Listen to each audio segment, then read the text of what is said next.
Put on your helmets and buckle your chin straps for the wildest podcast held in the Steel City.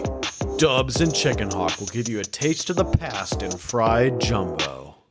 And here we go. Action Well, Jackson. Chickenhawk, episode 49 is 49 upon us, dubbers. We are extremely blessed and honored, I must say, to have a special guest with us today, Mr. Jim Wexell, a Norwin grad, 1979, sports writer locally known in Pittsburgh here. Yeah. Written several Steeler books. I think one's coming out here soon on Craig Wolfley, right? Or no? Yeah, we can get to that later. Yeah. But yeah, that'll be 5 books for him. Great journalist locally here and nationally known for his writing on the Pittsburgh Steelers. So we're all about Steeler country here. So we figure why not get Jim Wexell in here? Well, I'm honored. Well, welcome. This is Irwin's greatest podcast, isn't it? I think it's the only one. Get dressed up for this one. It's the only one in it, so therefore it would be the greatest. That's right. Because if they're the only one, we're always in first place. Any others that follow will only be pale imitations. I would say the truth. So. I would say so too. Well, let's give them one for posterity. Yeah, let's give them one to imitate. Yeah, well, let's give them one for all time's sake. Let's say. Why not? Why not? Well, Jim, I'm happy because I don't know a ton about you, but I know your name, and which I'm sure a lot of other people around Pittsburgh know the name Jim Wexell because of the sports, right? So I'm really interested. Even though we went to the same high school, you don't always remember everybody. We went to a big school and stuff like that. So. Well, you're 4 years apart. 4 years in high school. Well, my sisters are more famous anyway. And they are. I know your sisters. And they are more famous and prettier than you, by the way, just to let you know. Just a little. Your sisters were definitely heartbreakers. They were. I don't want to get all weird. And nice, really nice girls. Chris Wexell and Judy McDonough. Yeah, great. So they were really nice people, too. They played for good old Sharon Watson there and won state titles. Yeah. So they're nice and tough. And tough. Yeah. You play for Sharon, you got to be able to dig. Yeah. She's still in the area for sure. She was at Harmony. I'll go that way. Yeah. I try to get her on here, Sharon. Yeah. I try to get her on here, Sharon. Yeah. She won't come on. Really? Yeah. She's pretty private. She won't come on. She don't want to come on. I said, I really wanted to get her on. But I can't remember the number, but it might have been 13 state titles or something. Or I believe 13. Yeah. I don't think they were all in a row. I think it was like 12. Yeah. And then one off and then a third, something like that. Wow. Something crazy, huh? Yeah. That's nuts. She should be coaching. She should be on some kind of show somewhere. I mean, that's coaching. She did get in the Pennsylvania State, I think, Athletic Hall of Fame, right? Sure, she would have to. I don't know about that. I'm pretty sure. She's in Norwin's Hall of Fame, isn't but she would have to be in the state. I mean, I think she got into a couple years ago, the Pennsylvania State Hall of Fame, Sports Hall of Fame. Wow. Yeah. Pennsylvania, yeah. And her girls played just about every big college there was. Came out of her program, right? Penn State. Now, they were everywhere. They played everywhere. Chris went to Pitt and played. Chris went to Pitt, and Judy went to Penn State. There you go. Yeah. I believe the same coach is still at Penn State. He just won a national title. He just won a national title. I saw that. They're really kicking butt. Yeah. That's cool. Yeah, she was something else. Pitt, I remember it was Shelton Collier was the coach, I think, down there. Yeah, when she was there. At Pitt. Yeah, were you at Pitt when she came in, or did you did you cross paths down there? I graduated from Pitt in '83, and she graduated from Norwin in '83. So you missed she graduated with me in '83. I was with Danny Marino. Oh, okay. Yeah. Met him once in a bar. Yeah. And it was late at night, and it was a writers' conference, and we were up from Greensburg. Oh. And there was like 4 or 5 of us sitting there, and what we were doing was passing a paper around and making a story, and the next person would write the next sentence. Oh, that's cool. And one of the dudes, Dave Mears, cool dude, he saw Marino walk past in a tux, and he was with a wedding party, came in real late at night. And, for all the rumors that we had heard about Dan Marino, he sure looked sober as a judge to me. Yeah. Right? And so my buddy went up, and he had his arm around him at the bar, and he brings him over, and Dan's like, "Hey guys," and we're like, "Hey Dan, why don't you sit down? We'll write a story." He goes, "No, that's your game. I can't do that." He was really nice, just totally sober. For all the rumors we had heard. That's the only reason I say that. Yeah. And this was his senior year when he was supposed to be in a bad way. Yeah. All those rumors we heard, and part of the reason people guess why the Steelers didn't take him. But the chief had him checked out pretty good, and they said just minor stuff. Yeah. Minor stuff we were all doing, you know? Yeah, I think it was a lot of, as you look back on time, a lot of people they looked at that and said, "Wow, he was a good guy, just college kid, right?" But he was a good guy, trying to do the right thing all the time. So. I think there was some concern that it was best for him to leave town, leave all his friends. But just judging him from that night and judging him as he's grown older, right? Still the same guy. Yeah, he's just such a nice guy. But he was really cool to us. So he was a classmate of mine. I could say that. I graduated with Dan. Yeah. Wow, that's great. Well, we probably missed a few Super Bowl wins with not having him there. Who was the quarterback? Was it O'Donnell and Bobby Brister? Let's name them all. It'll take the next hour. If we had Dan Marino during those, because we had defenses for sure. Yeah, I don't even want to go there. Well, in '84, they had David Woodley. They picked him up to compete with Mark Malone. '85, they added Scotty Campbell. '86, they drafted Bubby Brister. And how many can roll this off? '87 was Steve Bono was a scab quarterback. And that's they didn't right. keep him around because he was a scab. Yeah. He went and did well for San Francisco. Across the picket line. And then in '88 was Todd Blackledge came. Oh, from Penn State. So, people want to complain about the quarterbacks now. Well, I kind of feel like we're in that same revolving door right now, right? Until things get settled.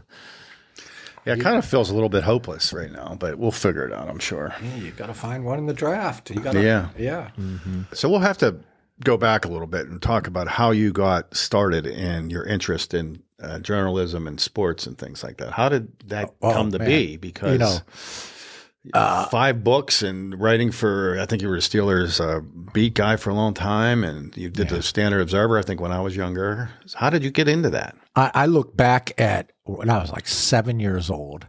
I was in the Chicago train station. I loved going to Chicago. I was born there, and we grew up in Fort Wayne. My mom married somebody from Michigan, moved us to Fort Wayne, Indiana. Rod Woodson, Trey Essex, those guys. So you're not. Wait a minute here. You didn't grow up in Irwin? I'll get there. Okay, I'm sorry. I didn't but know. whenever I'd go back to Chicago, we'd take a train, and Grandpa would come get us. And he stopped at a newsstand, and I loved this. It smelled like a cigar in there. It was huge. The echo. I just loved the big city, and I knew I was going to go to Wrigley Field too soon. Wow! And so kid. He went to a newsstand, and I saw a sports magazine. It had Willie Mays and Mickey Mantle on the cover. First $100,000 men. And I'm like, wow, magazines. You can actually write about sports for a living, So I think back to that as the initial, but I of course wanted to be a baseball player. At 7 years old. But it triggered the fact that sports could be some kind of career. Yeah. You could actually read about it would be great, but you could write about this stuff. Yeah. And get a paycheck. Somebody had to tell you you'd get a paycheck for that, because I would read it and not even really put the two together probably that you get paid for it. But yeah. When you're young, I do remember how big Sports Illustrated and Sporting News and things, they were huge to us when we were Sports little. Illustrated was huge. I'd read those things cover to cover, before ask your parents to fork over the bucks to get a subscription. Wonder what they cost back then. Today they're like $15 or something. So you were 7. So when the dream of being a baseball player kind of faded about 7 years later, I didn't think I want to be a sports writer now, but I did want to be in sports in some way. Somehow. But, you get into college and people are telling you, computers are the next big thing. You got to make money. So I first went to Clarion to study accounting. Okay. And it's a far cry from writing about fastballs and curves. I'm going to transfer to Robert Morris and get into computers. It's a business school. And I took business writing. We had to take a writing class to be at least competent in writing. But I was in information science, computers. And things TIS, like that. And we had to read a book on the Russian grain embargo and then write about it. That'd be a tough one. And it was too tough for me. And everything I could take off the flaps, the back of the book, I kind of rewrote that, turned it in. And the next day the teacher comes back, he goes, this was the worst performance by a class I've ever had. And I thought, at least I wasn't the only one. Yeah. But so everyone had to write on this and he goes, yeah. We had to read the book. The book was so dry. Oh, it'd be awful. Oh, terrible. So he said, look, you got to learn how to write in some way. Now, just write about anything. And whenever I had to write about anything, the go-to was sports. So I wrote about this. The Pirates needed a center fielder at the time. This was like 1980, and I never liked Omar Moreno. And they needed a center fielder, and that was always their bugaboo, is center field, I thought. And, they had a great team, 79 going into 80. Oh, they were loaded, yeah. Yeah. And so I wrote, about the Negro Leagues and a player named Cool Papa Bell who played in Pittsburgh. And he could turn the light off and get into bed under the covers before the room got dark. He was so fast. Yeah. And I used that line. Faster than light. So the next day, the teacher comes back. He's got an armful of Xeroxes, and he goes, now, much better class. Thank you very much. He goes, there was one in particular. I've made copies. I'm passing it out to all my classes. This one about Cool Papa Bell. And I'm like, wow. So that was the first little shove I had into, maybe I can do that. That is really cool. So I transferred to Pitt Greensburg and got into English writing and signed up for the newspaper class. And before the first class, we were outside. The teacher was late, and I was talking to this dude. The Steelers had played on Monday Night Football the night before. And you know how it is. You argue or whatever. Yeah. No, it wasn't like that. It was like this. And we get into class, and the teacher goes, okay, now we've got some editors coming back from last year. We've got the chief editor, Mike. And it was the guy I was arguing with. And we got the features editor, Jason, this crazy dude who's still a friend of mine. He's a features writer, rock and roll guy. But we're missing a sports editor. And the editor-in-chief goes, him. I'm like, no, I just want to participate. I don't want to be in charge of nothing. I was in charge, and I liked it. And the teacher was really good. Judy Vollmer was a big-time poetess in Pittsburgh and won all kind of poetry awards. And Pitt hired, it was English writing, not journalism. So they're more into, and it has helped me to this day as a magazine writer. But when the job at the Standard Observer came, Don Hall, if you remember Don Hall. Oh, yeah. Yes. He had a heart attack, and they needed a stringer to go cover York. And so I answered an ad, and Vic Ketchman had an interview, and he goes, look, I just need you to cover high school sports. I know you went to Pitt, and I've dealt with you Pitt people before. I don't want any of this English writing shit. I want the who, what, why, where. I want journalism there's a Pittsburgh here. guy, right? I don't want any of this English writing shit. Like, okay, all right. And so I was a stringer. And then what does a stringer do? Stringer gets paid by the story. Oh, I think it might have been $30 to go cover York. And, you come back. And I remember first football game, they had two running backs. And I was a football historian, and they had two good running backs. One was really big and one was, excuse me, one was kind of big. And so I wrote them up. I think they both got 100 yards. I wrote them up as Jim Kick and Larry Zonka, right? Wow. From the Dolphins, 72 Dolphins. This is good, but I don't think there's anybody at York that can compare to Larry Zonka. Now, let's take it down a notch. And so... is that what Vic said? Yeah. Yeah, that's funny. So I covered York and for a while, maybe some Greensburg Central Catholic, maybe a little Hempfield. And then basketball season starts, right? And I had coached baseball in the summers. And I had an incredible team. I went 26-1. John Rasp was a shortstop. Oh, well, yeah, there you go. I'm thinking of the guys that played basketball. Mike Rasp played first base. Doug Jackson was one of our pitchers. Minnie Schrump was our second baseman, one of our second basemen. We had Scott Salvatore hit 500 for a high school baseball team. I mean, it was loaded, a loaded team. We had Hempfield's future catcher, Mike Lawfer. It's an incredible team. It was a rocking chair ride for a coach. But anyway, I knew all those kids. I knew their nicknames, and I knew they were going to be sophomores on the basketball team. So Vic gives me a call and says, hey, you want to cover Norwin? And I was like, you want to cover Notre Dame? Yeah. Yeah. Let's step up from York a little bit here. So he goes, all right, they're in the holiday tournament. First games of the season is tomorrow night. And a bunch of those kids played. I don't know if Steve Yanniga played too, but it was that team that eventually won the WPL championship. Either a year or two. I think Steve was later. a year or two younger than them. He wasn't quite there yet, Steve. It was Mike and John and Kozar and Minnie. I forget who the older guys were because they were all sophomores. Oh, so it would have been like Tom Salopek and Salopek won. WPL he was really good at that time. Yeah, he was fantastic. Billy Henderson. Yeah. But they played a bunch of the sophomores, and I knew them all, and I knew their nicknames. And I wrote, this Norwin team. I was going to get a job. I wasn't going to get a job. I was going to go with my buddy to Colorado because I was going to graduate in December from Pitt Greensburg, and I was going to go to Colorado with my buddy Danny Sampson, and I don't know, start a life out there because you couldn't get covering York football wasn't going to get you anywhere. Yeah. So what I was going to do is I was just going to let it all hang out in this story. I finally get to cover Norwin. I know all these kids. I know their nicknames. I know how good they are. I'm not going to be wrong about how talented this team is going to be. They all played as sophomores and they won the game. So I said, here, this is a future great team. These are the guys you need to know. I use their nicknames, bullet points here, boom, boom. These guys, and I felt really satisfied. I gave him some English writing shit. It wasn't who, what, where, and why. I let it all hang out. I just wrote, baby.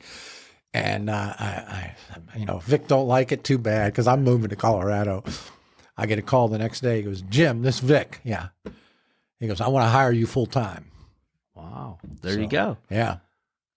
I don't know if it was good or bad. Right. Never made it to Colorado. I never got out of Irwin's. Never got out of Western Pennsylvania, man. So you asked. Yeah. And that's that's good for people to hear how life clicks for you sometimes and your passion kind of lights some pathways up for you. Yeah. Very nice. So you stayed with Vic in the Standard Observer for how long then? Well, then, Danny Resnick died in the fire. I remember that. He was the number 2 guy there, and he covered Pitt. So then I started covering Pitt football, a little bit of basketball, but they needed me more in the winter on weeknights to cover high school sports. Mm-hmm.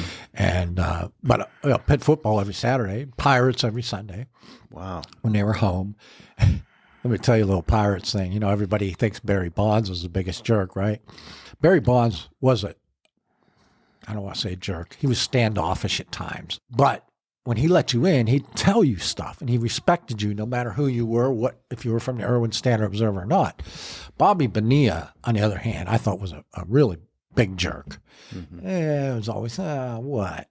Andy Van Slyke, my favorite player, was the biggest jerk of them all. Wow. Yeah, what a disappointment that was. Don't get to know your heroes. Right, I bet. Yeah, I met him one time at we used to do the Mario Lemieux golf outing. We would volunteer there and meet these, to drive these people back and forth to their hotels and take them to the from one green to the next tee box and all that stuff. And it's like I never met anyone so standoffish, nasty, nasty guy. Wow. Strange. Really? Yeah, because he was such a jovial guy on camera. On camera, you thought he was this nicest fella. Yeah. But he. The thing about Bonds. When he was nasty, but he was honest. I'm not talking to you from Irwin Standard Observer. He didn't care. Oh, I'm not talking to you from the Post-Gazette or USA Today or wherever you're from.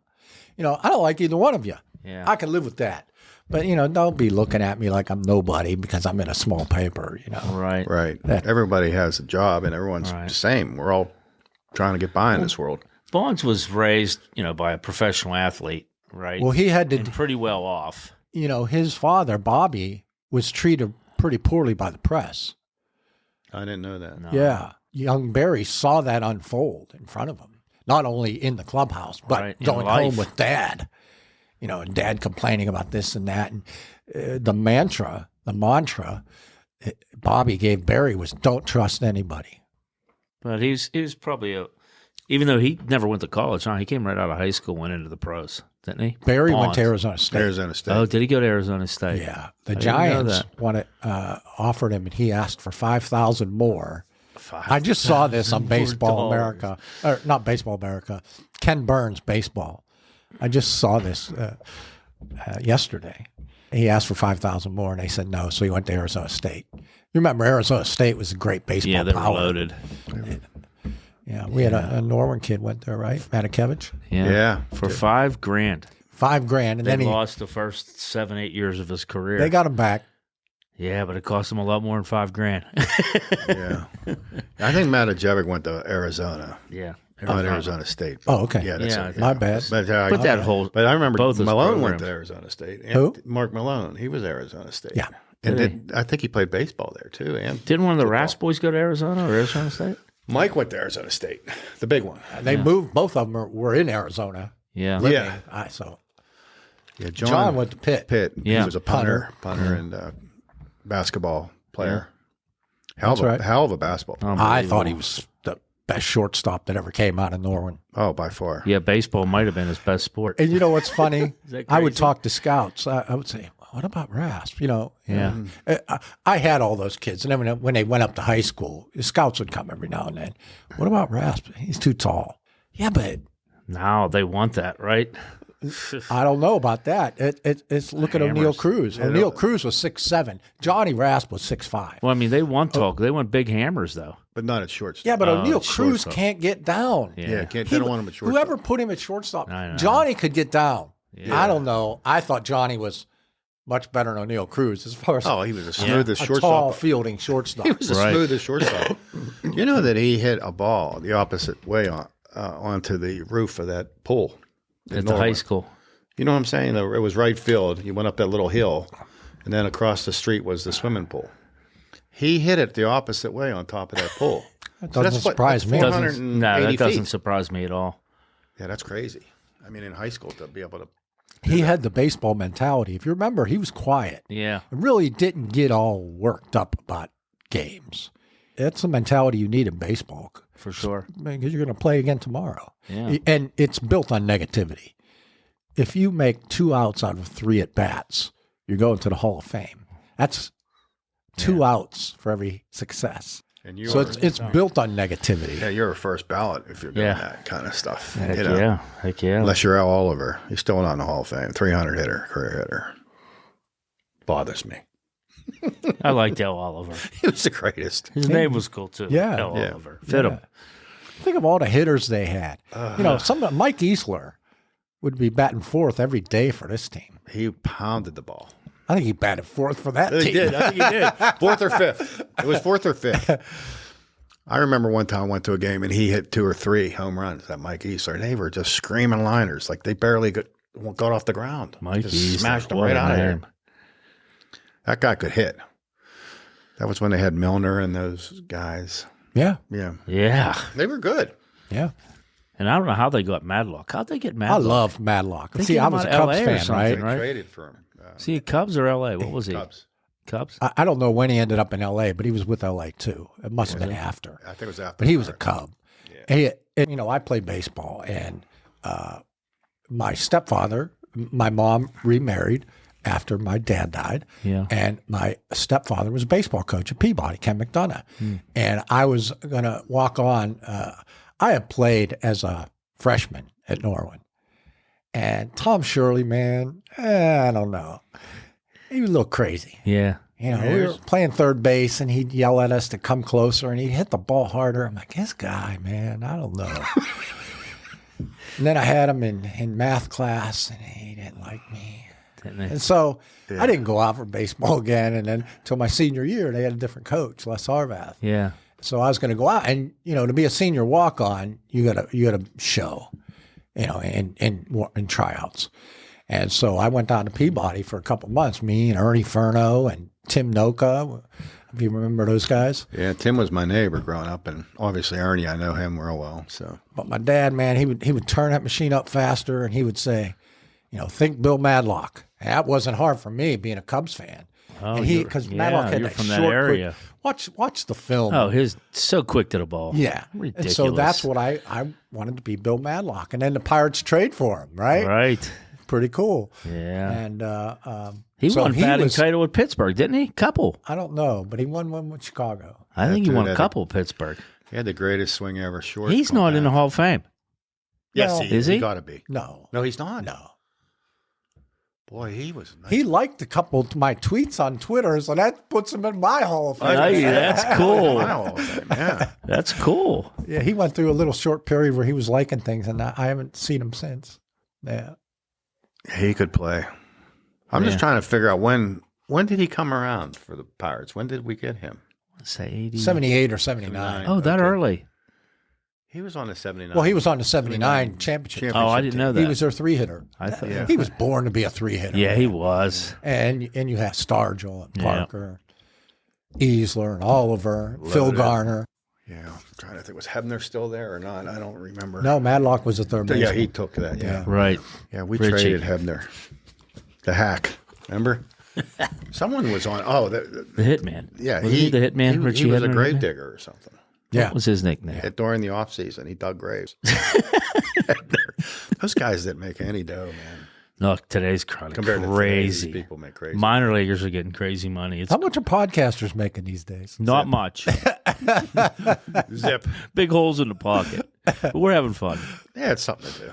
It's fun. Meeting good people, and interesting people from, the area that people don't know about. I think it's really cool, So you're a great guest, man. Oh, people are going to be stuck to listen to you. Well, it's pretty cool bringing up old names that, the listeners are going to Yeah, they're the recognize. same people listening. Yeah, Might be the same people. Oh, yeah. yeah. Yeah. Yeah, you touched on Mike Lawfer real quick. Yeah. We grew up with Mike. He's, I didn't know you guys would know him. Oh yeah, love him. Because he went to Hempfield. Yeah, love him. Yeah, he grew up on Pennsylvania Avenue, Right. but he went to Hempfield. Yeah, it was just across the border. right across the border. We tried to sneak him across that border. Yeah, a bunch of times, but we had him in Little League and stuff. You know what I mean? Yeah. So even though he went to different high school, we played with him when we were in Pony League and Little League and things. Great kid. He's in Arizona now too. Yeah. He was a state policeman locally here. Great guy. He's going to come on when he comes back. I've been trying to. Well, talk about it. you want to motivate them to have a good podcast. All you got to do is say, we had someone on who was better than you. Yeah. Very competitive. Some people are a joy to coach. Mike Lawfer would come ready to play, and all you say is, "Oh man, we're playing East Allegheny. Mick Janosko's the best catcher in the league. Are you ready to play, Mike?" And he would get infuriated, but he wouldn't hate you; he'd hate him. Yeah, and he'd go out and have the biggest game of the year. Oh, there you go, coaching 101 right there. Huh? Well, that's basics, man. Yeah. That's easy when you have guys like that. Yeah, he's a hoot. His brother Rusty was a great guy too. We used to play a lot of golf together. Him, his brother Rusty. Yeah. But yeah, he's going to come on when he comes back into town. He said. So it was interesting that you brought him up because I had forgot that you coached him. Yeah. I knew you had Rasp and all them. Yeah. But you know how you separate it because they went to different high schools. You figured in your mind. Mike was the captain on that team. Yeah. And our pitchers were a year below those guys, a year younger. Doug Jackson. Yeah, Doug lives in Murraysville. Yeah. Doug's son is a Palmer. great golfer, right? Yeah. Palmer Jackson. Yeah. He's a good Notre Dame right now. He graduated, but he was a good now. baseball player too. He's not done with golf. No. He's done with college golf. But he's out trying to get on the tour. On a tour. Now. He's on He Florida. gets some invitations here and there to different tournaments and things. But But, he finished. Maybe he made it to the quarterfinals of U.S. Amateur one year. Yeah. His freshman year. Yes. The other young golfer who went to Notre Dame was his roommate, wasn't he? He was who did so well last year. Yeah. That's Salvetti. Salvetti. Drawing a blank on him. But our other pitcher, our other It's, young pitcher was Kevin Mowry, if you remember him. I know Kevin real well. Boy, those guys could throw. And Yeah. it was an embarrassment of riches. Yeah. I mean, we were going to score 10 runs. We don't really need a no-hitter today, boys. But I'll take one. Tough coaching job. Tough coaching job. Fill in the book and leave it alone. He was another kid that had like a crazy natural arm. That Kevin Mowry kid. Yeah. Because Beautiful, fluid motion. unbelievable. And, Doug, I would take Doug out because we'd have a big lead. I'd take Doug out. Let's give some other kids a chance. His dad would come up to me and say, now he's going to have to go home and throw. He didn't get enough innings in today. I said, give him a rest. He goes, no, he throws every day. And I tell you, that kid had a rubber arm. I don't know if if his dad did the right thing or he just had a naturally rubber arm. But he threw hard every day. Yeah. There's none of this pitch counting or anything like that. Yeah. There's none of that was around, man. Even for the pros, it's pretty wild when you look at all those stats. Yeah, our last guest, that Don Gambridge, was talking to me about Steve Blass in the World Series in '71, I think, through 2 full games in the World Series. Imagine that today. Well, you watch Skeens and you know he can do that. Yeah, 130 pitches in both of those World Series games in October. That's how late in the season. Usually those guys. Yeah, that's late in the season. It's after 30 starts. Yeah, that's October. He's throwing 130. They swore by throwing Major Arm stronger versus today. They think that you need the rest so you don't hurt yourself. Maybe it's velocity. Maybe they're throwing so hard. Well, they're looking at micro 1 mile an hour, 2 mile an hour, where those guys could throw a lot different pitches too. They just weren't bringing heat. But I never Can you imagine 2 complete games. It was an art form then. Imagine Bob. Imagine Bob. God Gibson. gives you Bob Gibson. Oh my gosh! And you say, I'm going to back this up with Tommy Pham. I'm going to go get me some Pham. That's what happened. That is pathetic. How do you look a gift? That's like getting Dan Marino, and now there'll be enough fans come out to watch him. We don't need to get any players around him. Yeah, I started to. What do you think? That guy's he's a World Series 3-win guy. Yeah, that's shocking that Nutting won't get anyone around him. I don't know if I'm right, but I heard that he's one of the wealthiest coaches in the league too. Or owners. One of the wealthiest owners in the league. Because I always thought, okay, he might not have the cashola, but I heard he's pretty darn wealthy. I don't know enough about how the money works. You listen to the fan and things, and they say that he makes enough money from television and some sort of revenue sharing type thing. I don't know. Think he'd have some pride. I mean, you watch Paul Skeens. Pride is the key word right there. Watch him, and you're like, man, it'd be cool this guy could do the World Series thing. This guy he's is that good. Hoss. This guy is staff ace. This guy's Gibson. Well, we had Cole too. Garrett Cole's the same way. He was a horse, right? And he just this guy seems put the better. body. This guy's I'm not way arguing better. with that. Right? Way better. But Garrett Cole is he's probably going to be a Hall of Famer at the end of the day. I'm gonna brag about my daughter a little bit. Yeah. She was inducted in Norwin Hall of Fame. It was such a night. Can't imagine. Nice. Talk about pride. And her boyfriend pitched at Ohio U. He was the closer, and he had a mustache. And kids don't just have mustaches now, right? Yeah, not many. I used to. I had some radiation wipe me out, but I'm going to come back, and I'm going to let this grow. But her boyfriend had just a mustache. He was a pitcher, about the same size as Skeens. And he's from Kentucky, and he started coming back to Pittsburgh and fell in love with the big city. Is now a Pirates fan, a Steelers fan. Loves coming for the concerts. And he would go to some parties with Samantha. And people would say, man, you look like Paul Skeens. So he started hearing this. And he liked it. It was okay. So he comes to the Hall of Fame banquet. And Bo Garantano introduces her and gives all her stats. And she's coming up. And Bo goes, oh, by the way, she's with Paul Skeens tonight, ladies and gentlemen. I see people turn around, big eyes. And she gets up there, and we're like, Braxton. His name's Braxton. We're like, Braxton, get up, stand up. And Samantha gets up to the podium. She's like, come on, get up. Everybody's turning around. They want to see Paul Skeens, right? So he stands up, like that, and sits down. And Samantha grabs a microphone and goes, he's not Paul Skeens. That's funny. And then Braxton goes, I thought they were going to boo me then, because there was a disappointment. The disappointment was audible. Yeah.